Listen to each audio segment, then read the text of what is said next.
Hello दोस्तों, कैसे हो? आपका स्वागत है त्रिपाण स्टडी सेंटर में। आज जो हम करने जा रहे हैं क्लास 12 एनआईएस बोर्ड के चैप्टर नंबर 17।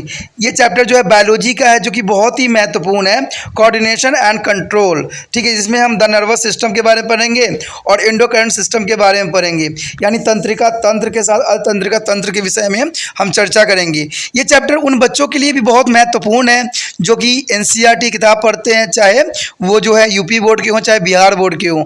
ये बायोलॉजी के जिनके पास सब्जेक्ट है उनके लिए चैप्टर जो है बहुत महत्वपूर्ण होने वाला है। इसमें हम जो है मानव शरीर में जो है नर्वस सिस्टम और कंट्रोल के बारे में विस्तार पूर्वक जानेंगे और समझेंगे कि इसमें क्या क्या चीज़ और क्या इनका क्या फंक्शन है।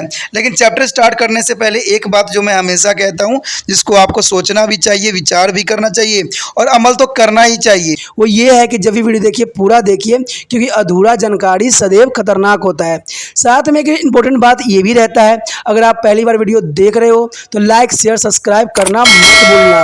देखिए दोस्तों, लाइक कीजिएगा तो बनाने वाले का जो है प्रोत्साहन बढ़ता है और आपके लिए अच्छा से अच्छा करने की कोशिश करता है। ठीक है, सब्सक्राइब करना आपके हित में है। इसका कारण ये है कि अगर आप सब्सक्राइब करके रखोगे तभी जो है मेरा वीडियो का नोटिफिकेशन मिलेगा। और आपको पता है कि मैं हर क्लास का जो है सब्जेक्ट डालता ही रहता हूँ समय समय पे। तो अगर सब्सक्राइब करके नहीं रखिएगा तो शायद उस वीडियो से आप अनभिज्ञ रह जाइएगा, यानी वो आपको प्राप्त नहीं होगा और आप उसका नॉलेज नहीं ले पाइएगा। साथ में जो अगर आप शेयर करते हो तो शेयर करना एक जग कल्याण के समान माना जाता है। इससे ये होता है कि मान लीजिए कोई जो है बच्चा जो है मेरी वीडियो को उसकी ज़रूरत थी और आपके थ्रू वो वीडियो उसको पास पहुंचा है, तो वो सदैव ही आपका धन्यवादी रहेगा और सदैव ही आपका जो है शुक्रिया अदा करेगा कि तुम्हारे कारण मुझे जो है वीडियो प्राप्त हुआ। तो दोस्तों, आपको पता ही होगा कि त्रिपाण स्टडी सेंटर सिर्फ एक क्लास के लिए ही अग्रसर नहीं है, ये कई क्लासों के लिए अग्रसर है। जैसे 8th 9th 10th 11th 12th CBSE के सारे चैप्टरों को कवर करेगा समय के साथ। प्लस जो है एनआईएस बोर्ड का 10th+2 को भी कवर करता है, सभी सब्जेक्टों का। प्लस जो है बीए पंजाब यूनिवर्सिटी का जो है फर्स्ट सेमेस्टर से लेकर 6th सेमेस्टर तक 8 सब्जेक्टों को कवर करता है। प्लस जो है एमए के जो है बच्चे ऑन डिमांड जो मुझे करते हैं कमेंट, उनके लिए भी त्रिपाण स्टडी सेंटर जो है अग्रसर है। देखिए दोस्तों, त्रिपाण स्टडी सेंटर इतना बड़ा है, विस्तृत है, तो आपको अभी जो है लाइक शेयर सब्सक्राइब कीजिए और अपने दोस्तों के साथ बांटिए। ठीक है, तो भूलिए मत, ये करना आपका फर्ज है और मेरा कार्य करना है आपको टॉपिक लेके चलना है। देखिए आज देखते हैं हमारा आज टॉपिक क्या है। Our next topic is neuron. The structure and function unit of the neuron is a system is the most important here. I have learned with the picture also on the last. You have already studied about their nerve cell. This is a refresh your memory related to the structure of the neuron with the conduction of the neuron impulse. There is a neuron structure is the most important for here to all class. There is the first point is the cell body. The cell body contains the nucleus and the cell organs in a cytoplasma. The cell body is contain nucleus in a organelles of the cytoplasma is the most important for here. And second is a dendrites. Dendrites is the most important shorter branched process. There is a dendrites is a shorter branches process extend out from to the cell body. There is a varying of single impulse. There is a varying of single impulse is formed to the receptor from the axon or ending of another neurons. There are maybe as a 200 dendrites in the single neurons. There is the most important thing here. There is a many 200 dendrites in their single neurons, allowing in a many connection with the axon ending of other neuron. And there is a next is a neuron fiber and axon. The axon is the most important. There is a longer nerve fiber. Friend, the axon is there is a longer nerve fibers carry the impulse from the cell body. There is the carry of their impulse from the cell body and toward it is the terminal branches which may be either pass on the impulse to another neuron. There is the pass from there is the another neurons are into the muscle or gland to the varying about the required action.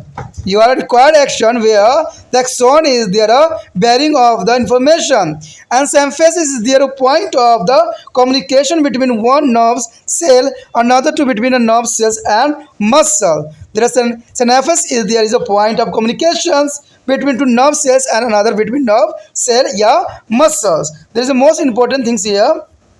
And next is a cell. Cell is of fatty materials is a mycelines. There is a fatty materials lineage are often cover the axon, and such is a nerve fibers are called medullated and melanoid fiber. The medullated and melanoid fiber is here is the most important. There is axon such as nerve fibers. There is set of fatty materials is the myelins. There is a covered by the axon is the most important.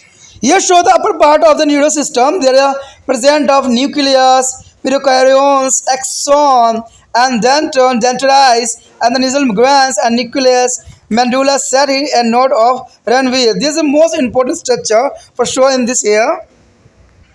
And the lower part of there is the nodes of Ranviers, and there is the axon ending. The axon ending is distributed to all part of our body. There neural cell in human beings is the most important for here.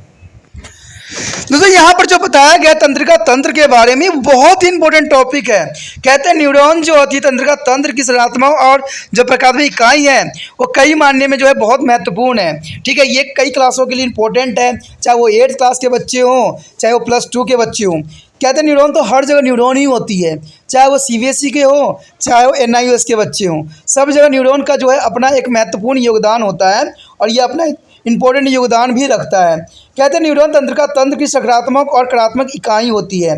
आप तंत्रिका कोशिका और अर्थात neuron के बारे में पहले ही पढ़ चुके हो, फिर भी यह आपको पुनः स्मरण कराया जाता है कि न्यूरॉन की संरचना का संबंध तंत्रिका आवेग या संयोग के साथ जोड़ा जा सकता है। यानी इसमें जो है इम्पल्स भेजी जाती है, तंत्रिका आवेश जो होती है भेजी जाती है जो संवहन के लिए, जो कि बहुत काफ़ी इंपॉर्टेंट होता है। अब देखिए इसमें कुछ पार्ट जो होते हैं जो कि जिसका अपना एक महत्वपूर्ण योगदान होता है। कहते हैं धुमिकियाएँ यानी डेंट्रिक्स। डेंट्रिक्स को हम दोस्तों हिंदी में कहते हैं धुमिकाएँ। धुमिकाओं का मतलब होता है वृक्ष। डेंड्रॉन का मतलब होता है द्रुम। द्रुम का मतलब होता है वृक्ष, यानी छोटे आकार की संकेत प्रबल होती है। ये कोशिका काय से निकलते हुए होते हैं और किसी भी गाय से अथवा किसी भी दूसरे न्यूरॉन्स के तंत्रिकाक्ष यानी एक्सॉन के अन्य शाखाओं के संकेत आवेग देते हैं, यानी ये जो है संकेत का कार्य करते हैं जो कि काफ़ी इंपॉर्टेंट होता है। कहते हैं एक न्यूरॉन में जो है 200 से अधिक डेंड्राइट्स हो सकते हैं, यानी एक न्यूरॉन में दोस्तों देखिए कितनी इंपॉर्टेंट बात है कि 200 से भी अधिक डेंड्राइट हो सकते हैं ताकि वो न्यूरॉनों को एक्सोनों के अत्यंत शाखाओं के साथ जोड़े जाते हैं, जो कि काफ़ी इंपॉर्टेंट भी यहाँ पर रखता है। कहते हैं एक लंबा तंतु अथवा एक्सॉन आवेग की कोशिका काय के एक्सॉन की अत्यंत शाखाओं में पहुँचाता है और फिर जो है शाखाओं में प्रवेश आवेग या तो अगली तंत्रिका कोशिका में पहुँचा दिया जाता है या किसी पेशी अथवा ग्रंथि में पहुँचा दिया जाता है। तब कहते हैं तब उपरांत आदेश का पालन करते हुए या तो ये संकुलित करती है अथवा विमोचन करती है, यानी सिकुड़ जाती है या विमोचन कर जाती है। यानी अंत ग्रंथ जो है सिनोपस एक न्यूरॉन से दूसरे न्यूरॉन अथवा एक न्यूरॉन और एक पेशी के बीच संचार बिंदु का साधन है। देखिए ये कम्युनिकेशन का कार्य करता है, तो ये काफ़ी इंपॉर्टेंट जो है एक्सॉन है। एक्सॉन का कार्य जो दोस्तों होता है वो कम्युनिकेशन का कार्य करता है, जो कि काफ़ी इंपॉर्टेंट बात यहाँ रखता है। कहते हैं एक्सॉन के ऊपर जो है वाशा युक्त पदार्थ का एक अच्छल मालिन, यानी ये बासा से बना हुआ होता है जिसको हम मैलिन्स कहते हैं। मैलिन एक बासा से बनी हुई अच्छद्र होता है, क्या आवरण होता है, और इसी प्रकार जो है तंत्रिका रेशों को मज्जा युक्त और मैलेती रेशे यानी मेलोनाइटेड फाइबर कहते हैं, जो कि काफ़ी इंपॉर्टेंट भी यहाँ पर रखता है। कहते हैं आपके समक्ष जो है एक न्यूरॉन का चित्र प्रस्तुत हुआ है जो कि काफ़ी इंपॉर्टेंट है। ये चित्र जो है दोस्तों काफ़ी मानने में बहुत ही इंपॉर्टेंट और महत्वपूर्ण है।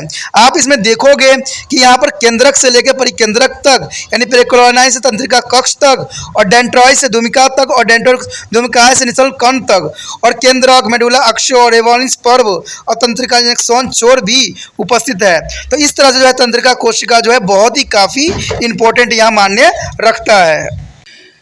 The next topic is conduction of the nerves impulse along with their neurons and other the synapses. There is most important topic here, the conduction of the nerves impulse along the neurons and over the synapses. There is a conduction of the nerve impulse and through their nerve fiber is electrical is the nature and there are through their impulses in the chemical in nature. So here there is a nerve fiber is the electrical nature and the synapse is their chemical in a nature.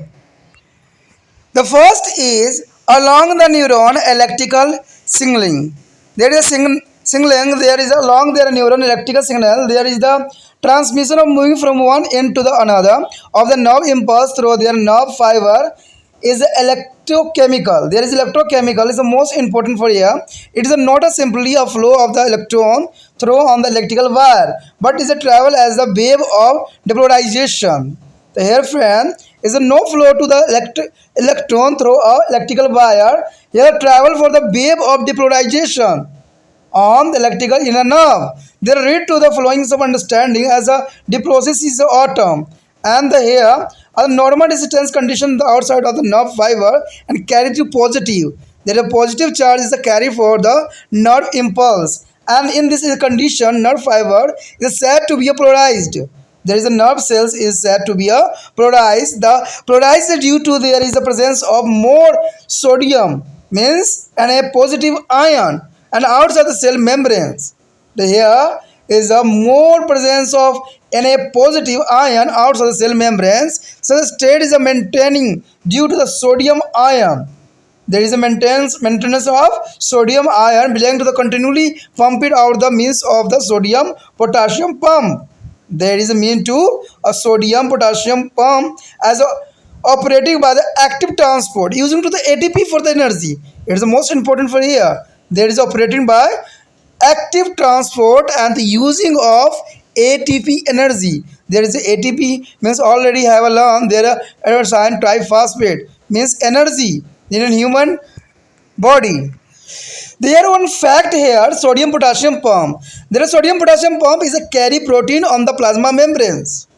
There is a sodium potassium pump is a carriers of protein on the plasma membranes which are transport of sodium and potassium ion across the membranes. There is a transport sodium and potassium ion across the membranes. Normally ion move from to the region of their high concentration to the region of their low concentrations. It's the most important for here. There is goes based to the high concentration to is the low concentrations and the sodium potassium pumping. There is the potassium ion across to membranes and the change when to the stimulus arise at the nerve fiber as a flowing. There first the axon membranes at that spot because more permeable to the sodium ion which will move inward to the varying about depolarizations are localized to change of charge from to the positive to negative and the on that is spot.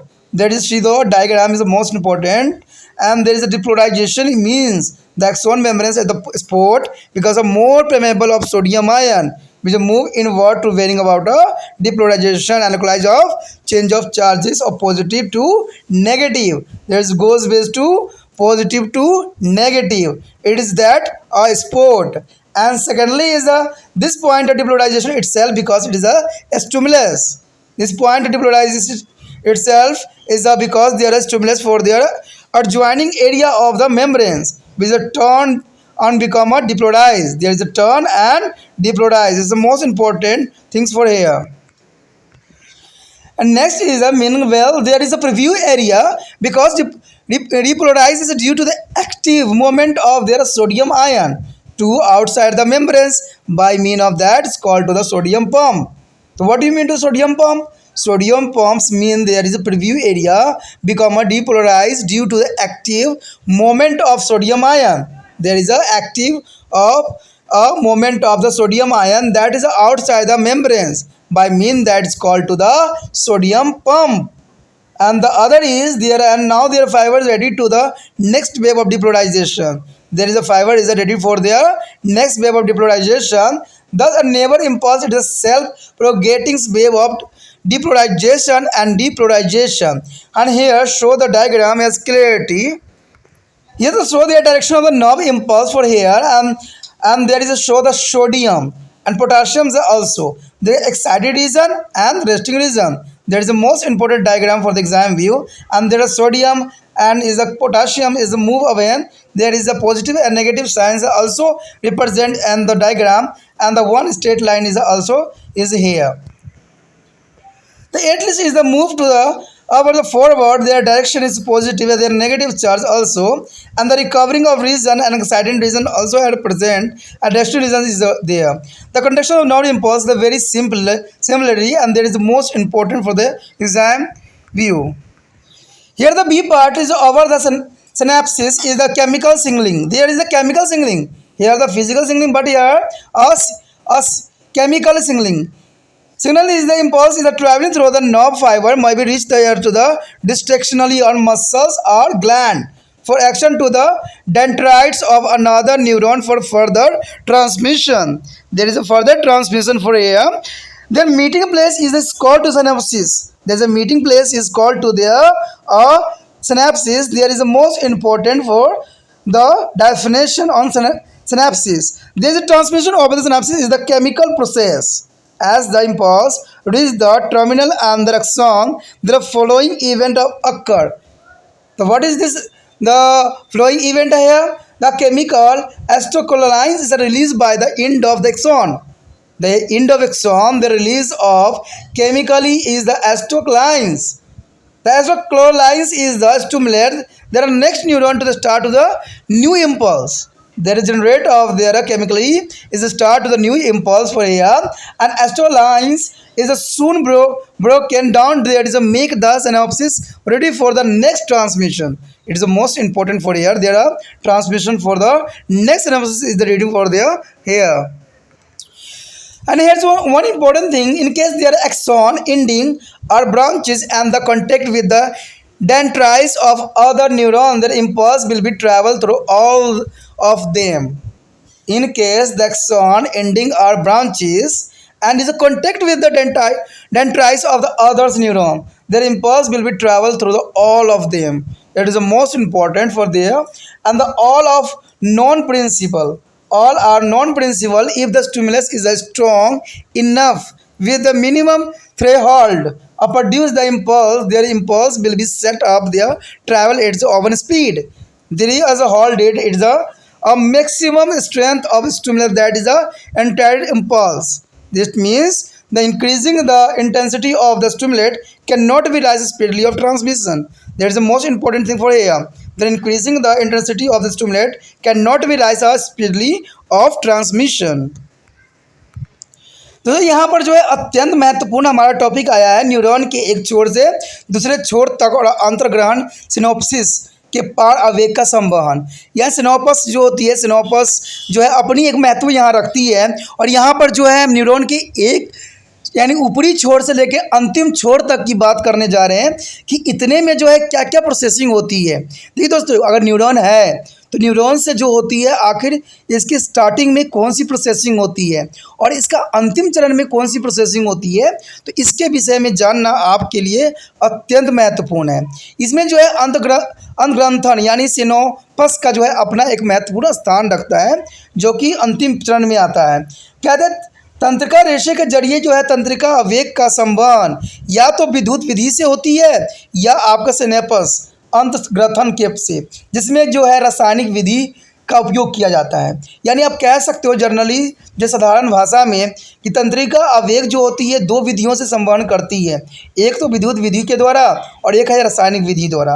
अब देखिए विद्युत विधि क्या है और रासायनिक विधि क्या है, जब इसके विषय में हम चर्चा करेंगे और समझेंगे तब हमें इसमें क्लैरिटी आएगी कि आखिर ये जो है विधि जो है संवहन की जो है विद्युत विधि क्या है और रासायनिक विधि क्या है, तब हम इसके बारे में जो है विस्तार से समझेंगे। तो सबसे पहले तो हमारा यही आता है कि न्यूरॉन के एक छोर से दूसरे छोर तक विद्युत संकेत। देखिए विद्युत संकेत की बात किया जा रहा है तो इसका मतलब ये नहीं है कि आप बिजली की हम बात कर रहे हैं। कहते हैं ये एक तरह का संकेत है। कहते हैं न्यूरॉन के एक छोर से दूसरे छोर तक विद्युत संकेत कैसे करता है। कहते हैं तंत्रिका रेशे में से तंत्रिका आवेग की संरचना एक छोर से दूसरे छोर तक किस प्रकार करता है। कहते हैं विद्युत रसायन विधि से होता है। ठीक है, यानी जो भी संचलन होता है तंत्रिका रेशे में से तंत्रिका आवेग की संरचना एक छोर से दूसरे छोर तक जाता है तो इसमें जो है विद्युत रसायन विधि का उपयोग किया जाता है। ये संचलन उस प्रकार का नहीं होता है जैसे किसी तार के विद्युत से विद्युत धारा को प्रभावित होने में इलेक्ट्रॉन का प्रभाव होता है। यानी आप समझ सकते हो कि यहाँ बिजली की हम बात नहीं कर रहे हैं, यहाँ पर इलेक्ट्रॉन का प्रभाव नहीं हो रहा है कि यहाँ एक वायर है और वायर में जो है इलेक्ट्रॉन प्रभाव कर रहा हो, ऐसा यहाँ कुछ भी नहीं है। कहते हैं यहाँ पर जो है इलेक्ट्रॉन का प्रभाव नहीं है, अतुल वह विद्युतीकरण या जो है जिसको हम डिपोलराइजेशन कहते हैं, इस तरंग के रूप में चलता है। यानी यहाँ बिजली नहीं चलती है, यहाँ तरंग चलती है, तरंग, वेव, ठीक है। तो इसे हम कहते हैं डिपोलराइजेशन के नाम दिया गया है। यानी हमने क्या दिया इसको, विध्रुवन दिया या ध्रुवीकरण दिया है, या आप कह सकते हो हम इसको डिपोलराइजेशन का नाम दिया है। कहते हैं डिपोलराइजेशन तरंग के रूप में चलता है। विद्युतकृतियों के जो है परमाणु समझने के लिए हम जो है चित्र का भी यहाँ पर जो है देखेंगे और चित्र में समझने की कोशिश करेंगे कि आखिर इसमें क्या पद्धति को अपनाया गया है।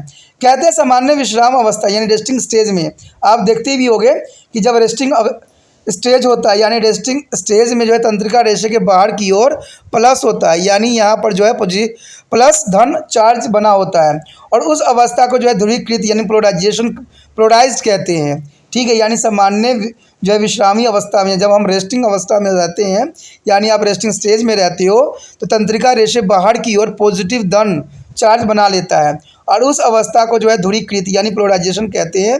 ये जो है विद्युतीकरण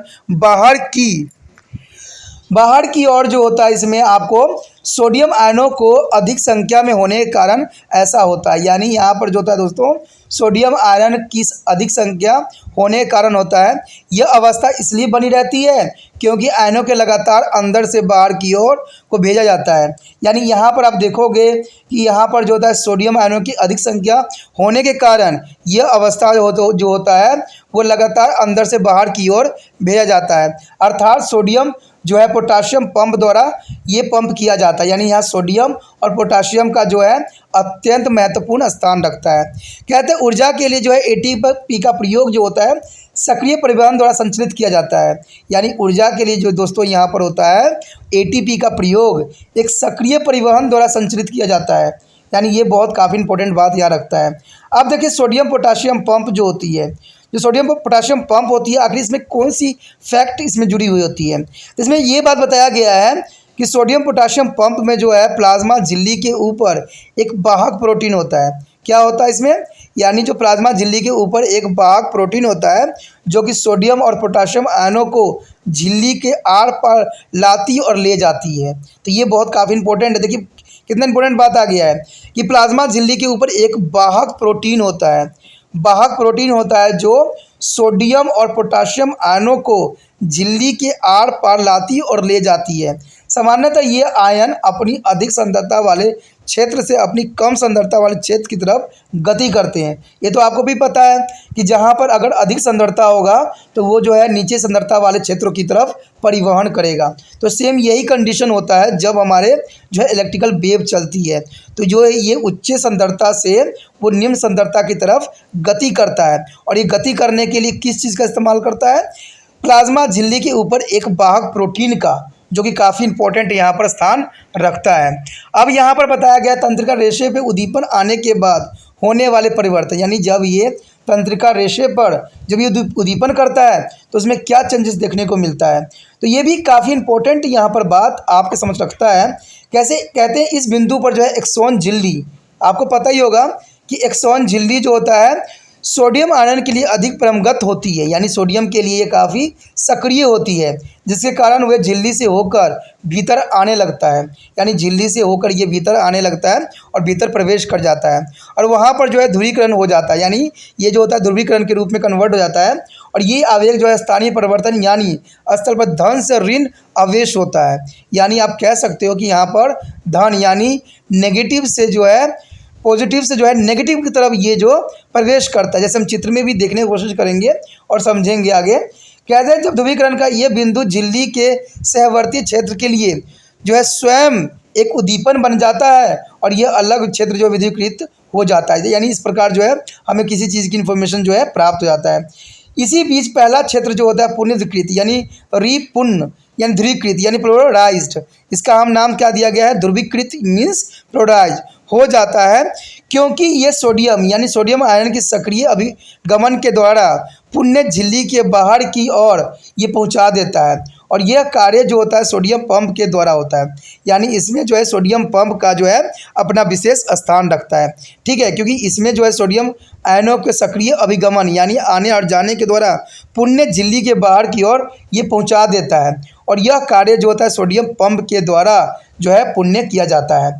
और अब ये रेशे जो है ध्रुवीकरण की अगली तरंग के लिए तैयार हो जाता है, यानी अगला जो है इम्पल्स भेजने के लिए दोबारा से ये तैयार हो जाता है। इस प्रकार जो है तंत्रिका आवेग जो है विद्युतीकरण के पुण्य विधिकरण की एक अपने आप बनने वाली तरंग के रूप में होता है। जैसे कि आप यहाँ पर देख भी सकते हो चित्र में, डायग्राम में, जहाँ पर समझाने की कोशिश किया गया है कि तंत्रिका आवेग की संरचना। देखिए तंत्रिका आवेग की संरचना दिखाया गया है, आप देखोगे तो ये पॉजिटिव जो है पॉजिटिव के साथ शुरू होता है, जहाँ की सोडियम पॉजिटिव है और पोटासियम भी आपको देखने को मिलेगा।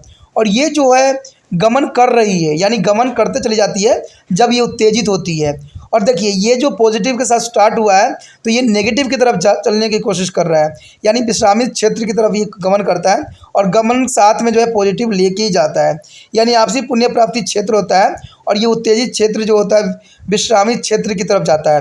तो ये डायग्राम जो है बहुत कुछ कहने की कोशिश कर रहा है, और इसको देख के ही समझ में आ जाएगा कि ये हाई प्रेशर से लो प्रेशर की तरफ जो है दोस्तों गमन करती है। तो इस तरह से जो है तंत्रिका आवेग संवहन करती है। तो ये तो था हमारा फिजिकल कंडीशन। अब जो हमारे समक्ष आएगा वो है रासायनिक संकेत। अब देखिए फिजिकल संकेत तो हमने पढ़ लिया, जिसको हम इलेक्ट्रिकल के नाम दिया था, इलेक्ट्रिकल इम्पल्स, यानी विद्युतीय तरंगे के बारे में हमने समझा कि किस प्रकार जो है प्रोटीन के मदद से, झिल्ली की मदद से जो है ये इलेक्ट्रिकल इम्पल्स भेजता है, यानी विद्युत आवेग भेजा जाता है। अब जो हमें समझना है वो है रासायनिक संकेत। अब देखिए रसायन का भी यहाँ पर एक अपना विशेष स्थान होता है, क्योंकि रसायन जो होती है बहुत ही सुचारू रूप से यहाँ कार्य करती है। कहते हैं अंतर्ग्रंथ यानी सिनेपस के जो है यहाँ पर बहुत काफ़ी इंपॉर्टेंट स्थान है। ठीक है, सिनेपस के पार रासायनिक संकेत प्राप्त होती है।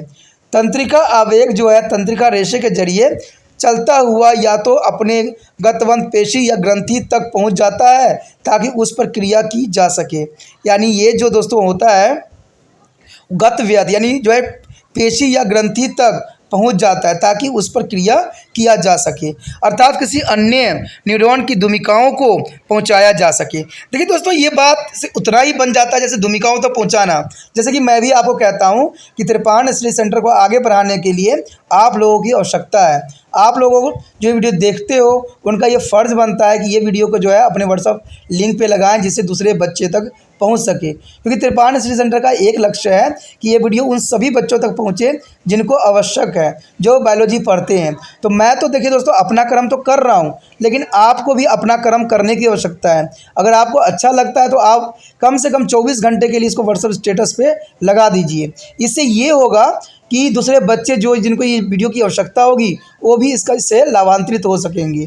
ठीक है, अगर मान लीजिए आप व्हाट्सएप स्टेटस पर लगाते हो, ठीक है, बच्चे देखते हैं, अगर उनको अंडरस्टैंड नहीं हो पाता है, नहीं समझ में आता है, तो चलिए वो लीव कर जाएगा। लेकिन ये तो नहीं होगा कि आपने देखा हो और बाद में कहा हो कि मैं तो यहाँ से समझ के आया हूँ, तो वो आपको दोषी देंगे कि तूने मुझे बताया नहीं, तो स्वार्थी है। तो ऐसा नहीं चाहता। त्रिपाण स्टडी सेंटर इतना चाहता है कि जितना हो सके आप इसको शेयर करने की कोशिश करो, और जिससे कि त्रिपाण स्टडी सेंटर जो है आगे बढ़े और आपके लिए अच्छा से अच्छा करे। अभी तो बायोलॉजी के चैप्टर चल रहे हैं, आने वाला समय में आपको केमिस्ट्री और फिजिक्स के चैप्टर भी देखने को मिलेंगे। ठीक है, तो इसलिए आप जो है इसको जो है सब्सक्राइब भी करके रखो, जिससे कि आपको जो है समय समय पर जो है मेरा केमिस्ट्री बायोलॉजी का जो है और फिजिक्स का जो है नोट्स मिलता रहे। क्योंकि जब चैप्टर ख़त्म हो जाएगा तो मैं आपको जो है इंपॉर्टेंट क्वेश्चन के रूप में जो यहाँ पर लेके आऊँगा, जहाँ पर बहुत ही इंपॉर्टेंट क्वेश्चन रहेगा जो 100% एग्जाम में आने के चांसेस रहेगा। और ये सब तब होगा जब आप चैनल को सब्सक्राइब करके रखोगे या दूसरे बच्चों को शेयर करोगे, क्योंकि जितना आप शेयर करोगे उतना जो है त्रिपाण स्टडी सेंटर आपके लिए जो है अच्छा से अच्छा करने की कोशिश करेगा, और भी अच्छा से अच्छा टॉपिक जो है आपके समक्ष प्रस्तुत करेगा। तो यही बात यहाँ पर न्यूरॉन का भी आता है कि न्यूरॉन जो होती है इम्पल्स भेजती है। मैंने कहा ना एक चीज़ें कभी कार्यशील नहीं होता है। अब देखिए जहाँ पर हमने इलेक्ट्रिकल जो इम्पल्स यानी इलेक्ट्रॉन जो प्रभाव के बारे में पढ़ा था, अब जो है हम यहाँ केमिकल प्रभाव के बारे में पढ़ रहे हैं। अगर मान लीजिए इलेक्ट्रिकल प्रभाव अगर मैं हूँ तो केमिकल प्रभाव आप हो, तो केमिकल जब तक दोनों के तालमेल नहीं बनेगा तब तक जो है ये इम्पल्स जो है सही जगह पे नहीं पहुंच पाएगा। तो यही बात यहाँ भी बताई गई है कि डेंड्राइट्स जो होती है डेंड्राइट तक पहुँचाने का कार्य इसी के द्वारा होता है, यानी केमिकल के रिगार्डिंग ही ये डेंट्रिक्स तक पहुंचता है ताकि उसे और आगे भेजा जा सके। ठीक है, अगर और आगे भेजने के लिए वह डेंट्रिक अपना महत्वपूर्ण योगदान देता है और ये इम्पल्स जो है आगे शरीर तक भेजा जाता है। इस संगम स्थल को जो है सेनोपस यानी सेनोपस कहते हैं। सेनोपस का मतलब होता है जो है अंतर्ग्रह स्थान। देखिए, सेनोपस जो एक ऐसा जगह है जहाँ पर इन दोनों का संगम स्थल होता है, जहाँ पर ये दोनों मिलते हैं। हम लोग भी कहाँ मिलते हैं? जब आप जो है यूट्यूब पे मुझे सुनते हो, समझते हो, तब जाके हम दोनों मिलते हैं। और ये दूसरे बच्चों तक पहुंचाने के काम भी मैसेंजर के रूप में होना चाहिए। तो यही बात यहाँ पर भी कहता है कि सिनोपस अंतर्ग्रह स्थान होती है जहाँ पर जो है ये दोनों इम्पल्स आपस में मिलते हैं। सिनोपस के पार आवेग का संचलन एक रासायनिक प्रक्रिया द्वारा संपन्न होती है। देखिए, ये सारे प्रक्रिया जो होती है एक रासायनिक प्रक्रिया द्वारा संपन्न होती है। आवेग जब एक्सॉन के अंतिम छोर पर पहुंचता है तब जो है निम्नलिखित घटनाएं घटित होती है। अब कौन सी घटनाएं घटित होती है ये बात आपके लिए जानना अत्यंत महत्वपूर्ण है। कहते हैं एक्सॉन के अंतिम छोर पर एक रसायन एसिटिलकोटीन जो होती है निमुक्त होती है। ये नाम थोड़ा डिफिकल्ट है बट आपको याद रखना चाहिए कि इसी के कारण ही जो यहाँ पर जो है केमिकल इम्पल्स भेजी जाती है। किसके कारण? एसिटिलकोटीन के कारण। ठीक है, एसिटिलकोटीन जो होता है अगले न्यूरॉन को उद्दीपित कर देता है, यानी ये कंडीशन जो है बार बार चलती रहती है। एक कंडीशन खत्म होती है फिर दूसरा कंडीशन शुरू हो जाती है, यानी चैन की तरह कार्य करता है। ठीक है, ताकि नया आवेग आरंभ हो जाए। अगर ऐसा नहीं होगा तो आपको जो है आगे बहुत कुछ समझने नहीं पाओगे। कहते हैं एसिटिलकोलीन जो होती है वहाँ पर शीघ्र ही विघटित हो जाती है ताकि सिनोपस अगले संचरण के लिए तैयार हो जाए, यानी सिनोपस जो है अगले तैयार हो जाए, नहीं एक तैयार है फिर दूसरे के लिए तैयारी कर लेता है। यदि एक्सॉन के अंतिम सिरे दो या अधिक सहवर्ती न्यूरॉन को डेंड्राइट्स के साथ संपर्क बनाए हुए हों तो यह आवेग उन सभी में चला जाएगा जो कि जरूरी होगा। अब यहाँ पर एक नियम बताया गया, सर्व अथवा शून्य नियम। अब देखिए एग्जाम के व्यू से भी इंपॉर्टेंट है कि सर्व अथवा शून्य नियम क्या है। कहते हैं यदि उद्दीपन पर्याप्त रूप में सशक्त रह जाता है तो उसमें न्यूनतम प्रभाव सीमा हो कि उसके आवेग जो है उत्पन्न हो सके तो आवेग आरंभ हो जाएगा। यानी जैसे इसमें जो है आवेग उत्पन्न करोगे यानी सीमा प्रभावित होगी तो एक नया आवेग बन जाएगा और अपनी गति के अनुसार ये चलता ही जाएगा। प्रभावित किसी उद्दीपन के वह कम से कम क्षमता होती है जिससे किसी आवेग को आरंभ किया जा सके, यानी वो कम से कम क्षमता होती है जिसके आवेग को आरंभ किया जा सके। कहते हैं यह गति उद्दीपन की क्षमता को बढ़ा देने की उतनी ही रहती है, यानी यह गति उद्दीपन की क्षमता को बढ़ा देने से उन्नति रहती है और अधिक नहीं बढ़ाई जा भी सकती है। तो यहाँ पर जो है ये टॉपिक बहुत ही इंपॉर्टेंट है जिसको आपको समझने की ज़रूरत है। अगर आप एक जो है इलेक्ट्रिकल और जो है आप केमिकल समझ लेते हो तो समझो कि आधा तैयारी एग्जाम के लिए हो जाता है। Our next topic is reflection action. It's the most important topic here, reflection action for class 10th and also is at NCERT and plus 2 NS board. The reflection action is the most important. Reflection action is the automatic, quick and the voluntary action in the body both about their stimulus. For example, you instantly withdraw your hand on the accidentally touch a hot plate, a sharp thumb. There is and second is the watering celebration of their mouth take place on the seeing or just smelling a familiar. There is a tasty food. The also example of their pickle. There is a name is a pickle. There is a already mouth is a slavering on their watering. There is a two types of reflection, simple and condensed. There is a two example of reflection action give to above. Basically difference. The first one of the inborn of nature which did not be required provide to learning. Such reflection are called simple deflection. The other example of the outcome of the repeated experience. Here the brain actually remember the taste of food and work in the unconscious manner. So the reflection is called to the conditioned reflection. Some other example reflexes are flowing. The simple reflexes is here quick closing of eyelids on the noting object suddenly is the approaching their eyes. There is a most important for the hair, the quick closing of the eyelids on the noticing of object suddenly approaching their eyes. And second is a coughing when to food swell enter to the wind pipes. The wind pipes is only a food pipe. There is a most important here. There is the coughings. There are entered to the wind pipes of the standard food of their pipe. And the narrowings of their eyes pupil is a strong light. There is strong light is up your eyes pupil. There is the narrowings of the eyes pupil here. And if the food is a sleeping person, strictly is the jacals away. Jacals away is if their food is a sleeping persons. And secondly is a continuous reflexes. There is applying to brakes in your vehicle, car or bicycle on the noticing someone is suddenly coming in front of it. There are applying a brake in your vehicle. There is the most important is a contention reflexes. And second, there is a tapping shoes as a cell. There is a talking of to some or not now to whether you are a first putting the left legs over to right or there are vice versa. And thirdly is the a dog run away if they notice your killings down as if you are picking up a stone for a sticking. There is the most important for their example and standing up on ceiling to touching of entering of the classroom. Standing up on their ceiling, the teachers are entering the classroom. There is already a reflection action. And the mechanism of reflection action here, some reflexes are both about their thought, their brain. Cerebral reflexes are such as their closing of the eyes due to the approaching object. It will the other both about the thought, their spinal cord. The spinal reflexes, their pathway is the simple spinal reflection action as represented in their diagram of here. Friend, here the nerve pathway in the simple reflection action for here. The gray matter and white well matter is the spinal cord for here, and dorsal root is also go ways and ventral roots and dorsal regulation and sensory nerve. There simple in nerve is there is a effector muscle and effector muscle is a here. There is a most important nerve pathway in a simple reflection action of here. In a human body, there are 5 necessary parts of hair. The number part. There is the stimulus of prick and the heart, etc. Receptor is a sensory organ. There are different sensory. Nerve fibers running through their dorsal root of their spinal nerve bearing their impulse into the spinal cord. A motor nerve is a sending out of command through their effect of fiber in the ventral root of the spinal nerve. Muscles are the gland. The mostly there occur is the intermediate neurons between to the axon ending of the afferent fiber and the motor nerve inside the spinal cord. दोस्तों यहाँ पर अत्यंत महत्वपूर्ण जो हमारे आ गया है प्रतिवर्ती क्रिया यानी रिफ्लेक्शन एक्शन।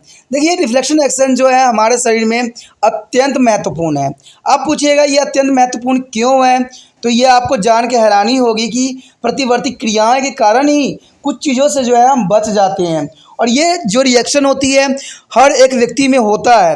अगर ये रिफ्लेक्शन एक्शन नहीं होगा तो हम जो है कई दुर्घटनाओं का भी घटित हो जाता है। कहते हैं प्रतिवर्ती क्रियाएं शरीर में किसी भी उद्दीपन के कारण होने वाली स्वयं तीव्र और अनैच्छिक क्रियाएं होती है, यानी ये आपकी इच्छा से नहीं होगी, अनैच्छिक होगी और अनैच्छिक होने की वजह से जो है हम कई घटनाओं से जो है हम बच जाते हैं। कहते हैं किसी गर्म तावे को अथवा किसी नुकीले कांटे को छूने पर आप तुरंत अपने हाथ को पीछे हटा लेते हो। ऐसा होता है, मान लीजिए अंदाजे में ही आपको क्या हुआ, किसी जो है प्लेट पे हाथ पड़ गया जो कि गर्म थी, ऑटोमेटिक क्या करोगे आप हाथ पीछे कर लोगे। इसमें जो होता है आपके बॉडी के जो नर्व्स जो है यहाँ पर कार्य नहीं कर रहा होता है। यहाँ पर जो है आपको उद्दीपन किया गया है ये अनैच्छिक क्रियाएं के रूप में, जिसमें आप बिना सोचे विचारे जो है हाथ पीछे हटा लेती हो। ठीक है, दूसरा एग्जाम्पल अगर आप लोगे तो किसी अनजाने पहचाने स्वाद यानी जाने पहचाने अगर कोई स्वादिष्ट भोजन आपके केवल अपने देखा होगा या सूंघने भर से ही आपके मुंह में से पानी आ जाएगा यानी लार टपकने लग जाएगा। ये तो जनरली आपने देखा ही होगा कि ये देखने को आपको सरल ही मिल जाता है। अगर आप कहते हैं कुछ चीज़ें जो होती है जैसे कि नाम से ही आपके मुंह में पानी आ जाता है। अब देखिए मैं यहाँ पर अचार की बात कर रहा हूँ। ठीक है, अचार कितने प्रकार की होती है, आम का, नींबू का, पता नहीं कितने कितने के होते हैं। जैसे मैं नाम यहाँ पर ले रहा हूँ, ये सारे आम के अचार की बात कर रहा हूँ, आपके मुंह से 100% जो है पानी आ रहा होगा। तो ये जो है रिफ्लेक्शन एक्शन के रूप में भी लिया जा सकता है। हम ना चाह के भी हमारे मुंह में पानी आ रहा है, इसका मतलब है कि हमने जो चीज़ के खाते हैं वो खाने से जो है हमें काफ़ी लार उत्पन्न होती है और इसी कारण जो है आपके मुंह से भी उस चीज़ के द्वारा नाम सुनने पे ही आपके जो है मुंह से सलाइवा आने लग गया। तो ये जो है प्रतिवर्ती क्रियाएं होती है, रिफ्लेक्शन एक्शन होती है, जिसको हम न चाह के भी हमारा हो जाता है और ये हमारे कई मायने में हमें सुरक्षित भी महसूस कराता है, हमें सुरक्षा भी प्रदान करता है। तो इसके बारे में आपको समझना पड़ेगा। कहते हैं ये जो होती है प्रवृत्ति क्रियाएं जो होती है दो प्रकार से होती है, एक सरल होती है, ये एक होती है प्रानुकूली। प्रानुकूली का मतलब होता है कंडीशनिंग, ठीक है, यानी सिंपल होता है और एक कंडीशनड होता है। तो इसके विषय में जो है हम यहाँ पर जानेंगे और समझने की कोशिश करेंगे कि प्रवृत्ति प्रक्रियाएं जो होती है आखिर इसका जो है महत्व क्या रखता है। तो कहते हैं प्रवृत्ति क्रियाओं के जो उपयोग दोनों उदाहरण मुख्यतः अलग अलग प्रकार के हैं। पहला उदाहरण जन्मजात है। देखिए कुछ चीज़ें जो होती है हम जन्मजात सीख लेते हैं। अब जन्मजात की बात आता है तो आपको एक बात नॉलेज होगा कि जब बच्चे जन्म लेते हैं तो वो माँ का दूध कैसे पीना सीख लेते हैं। तो ये बात बड़ी ही इम्पोर्टेंट रहती है। आखिर ऐसा क्यों होता है? बच्चे तो जन्म लिए हैं, कहते हैं बच्चों को तो हमें बहुत कुछ सिखाने की आवश्यकता पड़ता है और जीवन में हम बहुत कोशिश भी करते हैं, कुछ बातें वो सीख भी नहीं पाते हैं, लेकिन जैसे वो जन्म लेते हैं माँ का दूध पीना स्टार्ट कर देते हैं। आखिर ऐसा क्यों होता है? ये थोड़ा सोचिए और विचार कीजिए। जिन बच्चों को ये बात पता होगा वो ज़रूर मुझे जो है कमेंट करके ज़रूर भेजने की कोशिश करना, ठीक है, क्योंकि मैं भी तो जानूँ कि आपको कितनी समझ है और कितना आप समझ ले रहे हो कि आखिर ऐसा क्यों होता है कि बच्चे जो है जन्म लेते ही माँ के दूध पीना शेक करना स्टार्ट कर देते हैं। आखिर क्यों? ठीक है, जबकि हम उनको कोई और चीज़ सिखाने में हमारा जो है पसीने तक निकल जाते हैं। तो ये बात आपके लिए जो है क्वेश्चन है, जिन बच्चों को आता है वो ज़रूर कमेंट करें और जो है बॉक्स में ज़रूर लिख के भेजें हमें, ठीक है। तो वही बात यहाँ बताया गया है, कुछ चीज़ें जो होती है जन्मजात होती है अथवा प्राकृतिक होती है, जिसके लिए पहले ही किसी जानकारी कोई आवश्यकता नहीं होती है। इस प्रकार की प्रवृत्ति को सरल प्रवृत्ति कहते हैं, यानी इसको हम क्या कहते हैं दोस्तों, सिंपल जो है रिफ्लेक्शन एक्शन कहते हैं। तो ये सिंपल रिफ्लेक्शन एक्शन का एग्जाम्पल है। दूसरा उदाहरण बराबर प्राप्त की गई है, यानी दूसरे उदाहरण में बार प्राप्त की गई जानकारी पर आधारित होती है। इस उदाहरण में मस्तिष्क जो है वास्तव में उस भोजन के स्वाद को याद रखता है और उसी के अनुरूप जो है अचेत अवस्था में कार्य करता है। ऐसे प्रवृत्ति को जो है अनुकल्पी प्रतिवर्तित कहते हैं, यानी कंडीशनर जो है रिफ्लेक्शन एक्शन कहा जाता है। यानी कुछ चीज़ों के जो है हम माइंड में याद रख लेते हैं और याद करने से ही हमारा जो है वो उसमें से मुंह से पानी निकल जाता है, या किसी चीज़ की दुर्घटना को याद करते ही हमारे रोम रोम खड़े हो जाते हैं। तो ये सारे जो क्रियाएं होती हैं दोस्तों, ये प्रानुकूली परिवर्तित में आता है, जो कि काफ़ी इम्पोर्टेंट भी यहाँ रखता है। कहते हैं सबसे पहले तो हमारे समक्ष एक ही आता है सरल प्रवर्तित चाप। देखिए सरल जो है रिफ्लेक्शन एक्शन यानी सिंपल रिफ्लेक्शन एक्शन, जो कि बहुत काफ़ी इंपॉर्टेंट है। आपने देखा होगा कि जब पलक तुरंत बंद कर लेना, यानी सबसे पहले तो हमारा पलक तुरंत बंद कर लेना। कहते हैं किसी भी वस्तु को अचानक आँख की तरफ आते आप देखते हो तो क्या होता है, आपको शायद पता नहीं है कि कोई वस्तु आपके समक्ष आ रहा है, लेकिन जैसे आँख के पास आया क्या होता है, आपके आई लिड्स जो होते हैं, आँख के जो भौरे होते हैं वो गिर जाते हैं। आखिर ऐसा क्यों होता है? तो ये जो है सिंपल रिफ्लेक्शन एक्शन के कारण ही ये संभव हो पाता है, ठीक है।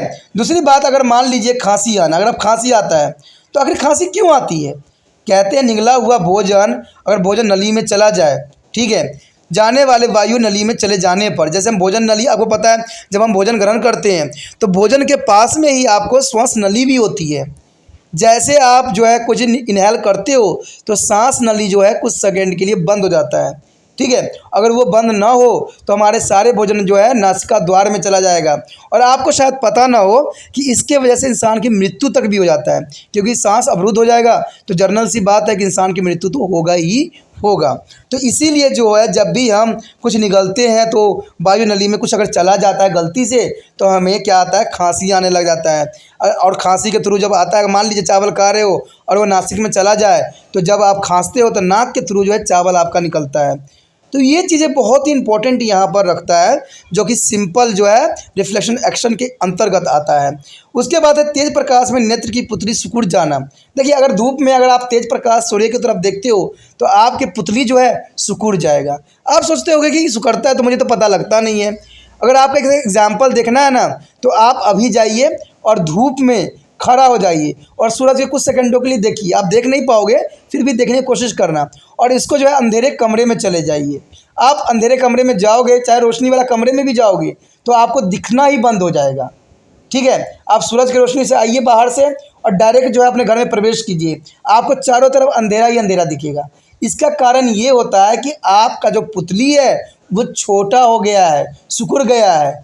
चाहे आप धूप से आइए और कहिए किसी को फ़ोटो खींच कर दिखने के लिए, जहाँ आपको अंधकार महसूस हो रहा है, जैसे ही आप पुतली खींचोगे फ़ोटो, आपको लगेगा कि जो साइज़ पहले पुतली का हुआ करता था उसे छोटा हो गया है। तो ये जर्नल एक्सपीरियंस है, जिसको आप एक्सपेरिमेंट को कहीं भी कर सकते हो और ये एक्सपीरियंस भी आप ले सकते हो।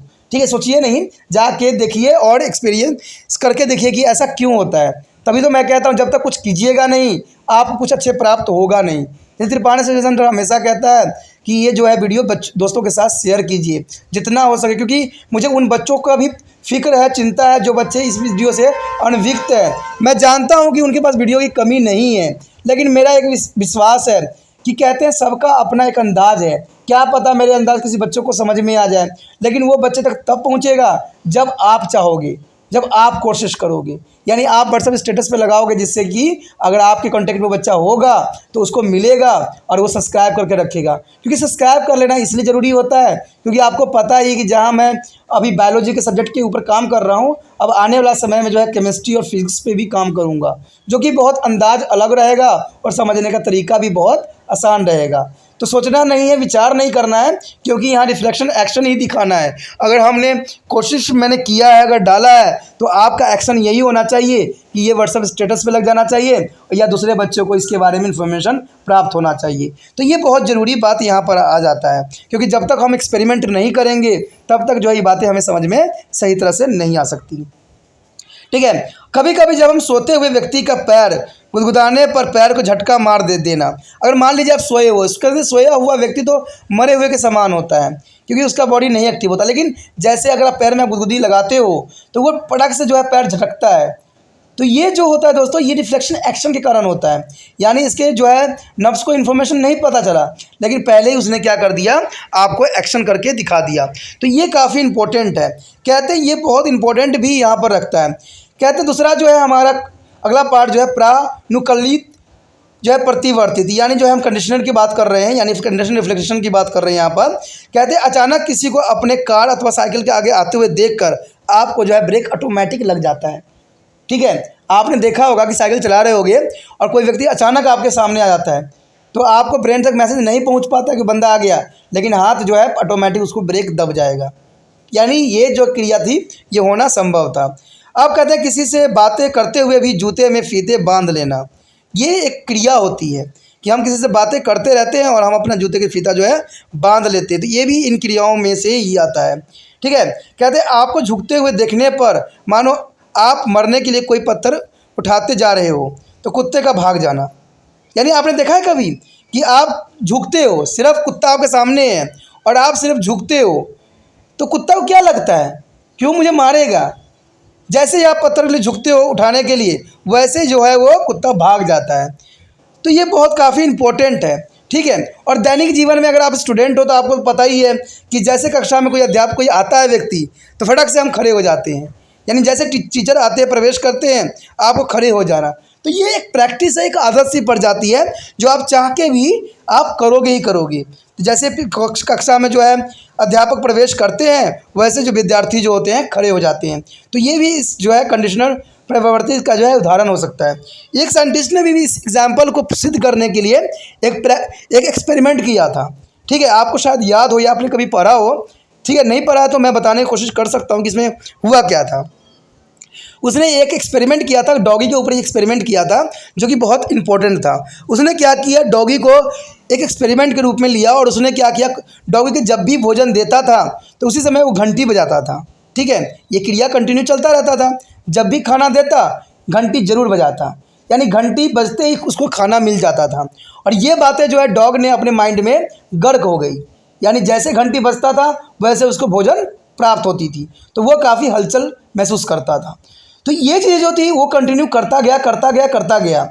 ठीक है, एक दिन क्या हुआ, घंटी बजा दी गई लेकिन खाना नहीं परोसा गया। तो क्या हुआ, ऑटोमेटिक जो है डॉगी के जो है माउथ से लार टपकने लगा, यानी उसके टंग से जो है लार जो है टपकने लगा। इसका मतलब यही हुआ दोस्तों कि हमारा जो है क्रिया, जो चीज़ हम उद्दीपित रहते हैं, वो चीज़ों को हमारा माइंड जो है रिकवर कर लेता है और वही चीज़ जो है एक्शन के रूप में यहाँ पर होता है।